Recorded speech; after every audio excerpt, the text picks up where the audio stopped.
नमस्कार, उम्मीद है आप सब अच्छे होंगे। सबसे पहले ये फ़ोटो देखिए। इस फ़ोटो में आपको दिखेगा एक आदमी जिसने अपने तन पर लंगोट पहना हुआ है, ना पैरों में चप्पल है, ना तन पर कोई कपड़ा है और इस तपती धूप में नंगे पैर चले जा रहा है, अपने सर पर बोझा उठाकर एक 3 किलोमीटर लंबा सफ़र तय करने के लिए। और जब आप सुनेंगे कि ये सफ़र इस सामान को उठाकर 3 किलोमीटर तक क्यों चला जा रहा है, तो आप भी शायद हैरान रह जाएँगे। एक आदिवासी जो ना पढ़ा लिखा है, ना ही उसने कभी कागज़ देखे, ना कभी कोई कानून को जाना, ये कागज़ी कार्रवाई, ये कानून, ये सब क्या होते हैं जिससे वह बिल्कुल ही अनजान है। लेकिन अब ऐसी परिस्थिति आन पड़ी कि उसे सरकारी ऑफ़िस के चक्कर तक काटने पड़े। वो ऑफ़िस जिसमें वो बाबू बार-बार इस आदिवासी इंसान को चक्कर कटवा रहे हैं, आज आना, कल आना और ये इंसान बेचारा बेबस है। ये कहानी है उड़ीसा के कंझार इलाके की। और जिस फोटो में जो आदमी दिख रहे हैं वो है ज्योति मुंडा, जो इस सामान को उठाकर अपने घर से 3 किलोमीटर दूर बैंक जाने के लिए पहुंचे हैं। और बैंक है उड़ीसा ग्रामीण बैंक। इसने अपने घर से 3 किलोमीटर की दूरी तय की है और सिर्फ किस लिए 19,300 रुपए निकालने के लिए। ज्योति मुंडा की बहन कलारा मुंडा, जो कि उड़ीसा के ही इस कंझार इलाके की रहने वाली है,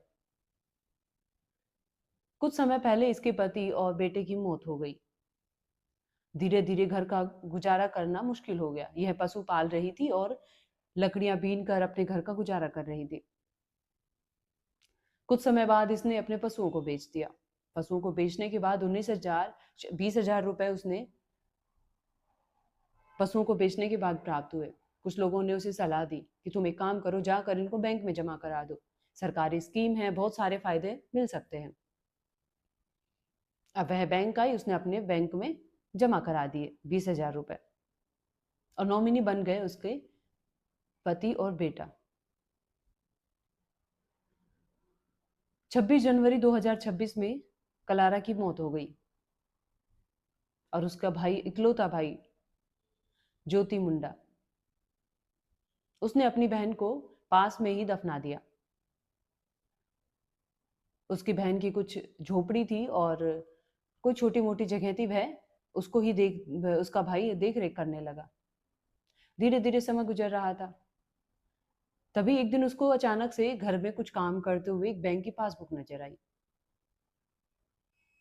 उसी इलाके में एक आदमी था जो थोड़ा बहुत कानून ऐसे पढ़ा लिखा था और कुछ चीजों के बारे में जानता था। वह ले जाकर कॉपी उसको दिखाई तो उसने बताया कि आपके पास ये पासबुक है, आप बैंक में जाइए, इस बैंक में 19,300 रुपए जमा है, आप निकलवा सकते हैं।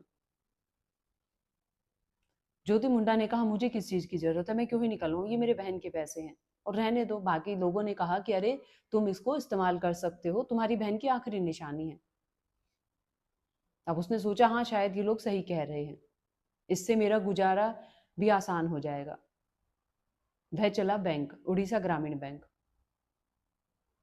तो उसने वहां जाकर कहा कि ऐसे ये पासबुक है और इसमें कुछ पैसे हैं जो मेरी बहन के हैं और वो मैं लेना चाहता हूँ।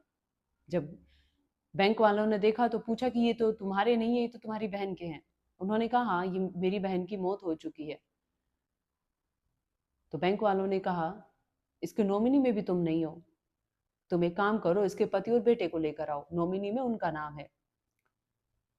अब जीतू मुंडा ने कहा कि वो दोनों की भी मौत हो चुकी है, उसके पति की भी मौत हो गई और मेरी बहन के बेटे की भी मौत हो गई। मैं ही बचा हूं जो एक इकलौता वारिस हूँ, इकलौता अपनी बहन का रिश्तेदारों में इकलौता हूँ।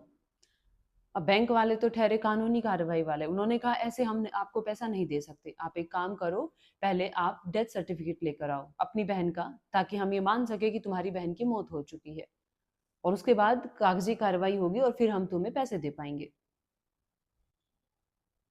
अब वो उसने कहा कि मैं डेथ सर्टिफिकेट कहाँ से लाऊं, मैंने अपने हाथों से अपनी बहन को दफनाया है।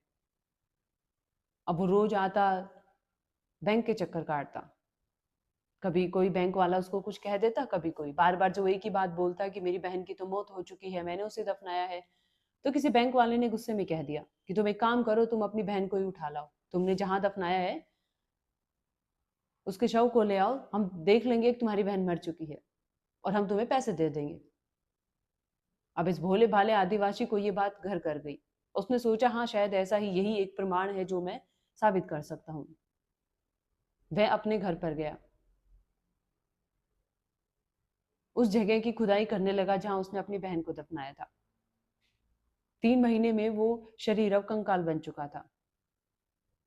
उसने एक बोरा लिया जिसमें शायद उसके बहन के आधा हिस्सा ही आ पाया, नीचे पैर लटक रहे थे। वह उसी को लेकर बैंक की तरफ चल पड़ा। लगभग 3 किलोमीटर का सफर उसको तय करना था।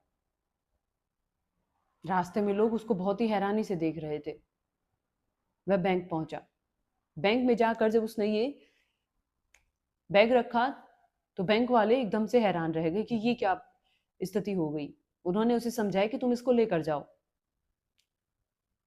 जीतू मुंडा ने कहा आप लोगों ने ही तो कहा था कि तुम अपनी बहन का शव ले आओ, हम देख लेंगे कि वो मर चुकी है तो हम आपको पैसा दे देंगे, और मैं लेकर आ गया।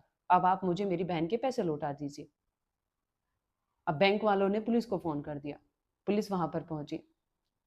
उन्होंने उस आदिवासी से सारी बात जानी। तो पुलिस वालों ने बैंक कर्मियों को डांटा कि आप, जब आपको पता है कि एक आदिवासी इंसान जिसको कोई भी कानून की खबर तक नहीं है, कोई कागजी कार्रवाई जो नहीं जानता, जो पढ़ा लिखा भी नहीं है, तो आपको उसे उस तरीके से हैंडल करना चाहिए था। आप लोगों ने इसे फालतू की बातों में उलझा कर इतना परेशान कर दिया कि अब ये सब स्थितियां बन गई हैं। अब बैंक वाले कहने लगे कि नहीं, हमने तो इसको ऐसा नहीं कहा था कि तुम अपनी बहन का शव लेकर आओ, हम तो इसे बस यही कह रहे थे कि ऐसी प्रक्रियाओं में बहुत समय लगता है, ना तो तुम्हारी बहन का कोई डेथ सर्टिफिकेट है, ना तुम नॉमिनी हो, तो तुम्हें पैसा हम ऐसे नहीं दे सकते। पुलिस वालों ने बैंक कर्मियों को डांटा और ज्योति मुंडा को दिलासा दी कि अब हम तुम्हें ये पैसा दिलवा कर रहेंगे। अब कुछ बैंक अधिकारी भी पहुंचे। अब उन्होंने इस प्रक्रिया को आसान बनाने के लिए अपनी कार्रवाई शुरू की। धीरे धीरे ये बात अब मीडिया में पहुंच गई। पुलिस ज्योति मुंडा की बहन के शव को गाड़ी में लेकर उसके घर तक गए जहां पर उसने पहले से अपनी बहन को दफनाया हुआ था, और ले जाकर अपनी बहन को वापस से वहीं दफना दिया। कितना झकझोर देने वाली कहानी है। ये कानून, ये नियम जो इंसान नहीं जानता उसके लिए ये मुसीबत बनती है। बैंक वालों ने वो पैसा अपनी कागजी कार्रवाई पूरी करने के बाद ज्योति मुंडा को लौटा दिया। आज की कहानी में बस इतना ही। ऐसी ही सच्ची घटनाएं हम आपके लिए लेकर आते रहेंगे। वीडियो अच्छी लगी हो तो लाइक करें, अपने दोस्तों को शेयर करें और चैनल को सब्सक्राइब करना ना भूलें। अपना और अपने परिवार का ध्यान रखिए। खुश रहिए, स्वस्थ रहिए।